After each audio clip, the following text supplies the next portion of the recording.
বড় হওয়া পর্যন্ত আমরা তার সাথে থাকি, এরপরেও তাকে ছেড়ে দেব না ইনশাআল্লাহ। সে আমাদের পরিবারের সদস্য, আমাদের সবার কাছে আমানত। আলহামদুলিল্লাহ। আমার কিছু সাংবাদিক বন্ধু ভিতরে ঢুকেছিলেন, বলছিলাম যে কুলে নিয়ে বাইরে আসবো। সাধারণত বেবি দেখলে মানুষ একটু সালামি দেয়, আপনাদের এদিকে দেয় না? দেন তো, আমার একটু সালামি দেন তো, যে তো পারেন দেখি আজকে। না নিয়ে আসেন ভাই, যা পারেন তাই দেন। এই ভাই আপনি আগুন হয়ে গেলেন।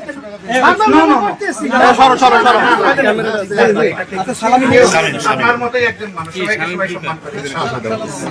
আলহামদুলিল্লাহ। অনেক এটা বড় কোনো কথা না।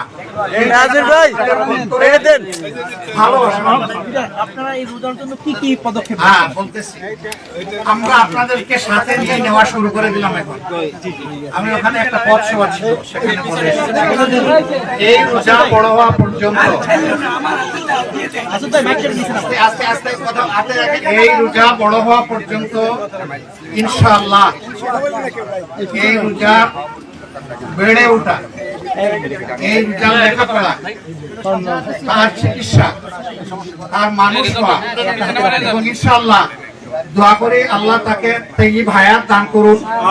আর বিবাহ শাদী পর্যন্ত আমাদের হাতে হবে ইনশাআল্লাহ। আল্লাহ যেন দোয়া করি সারা বাংলাদেশে এরকম যত শহীদ আছে, আমরা সমাজের হৃদয়বান মানুষগুলা যেন তাদের পাশে থাকে। এটা আমাদের জাতীয় দায়িত্ব।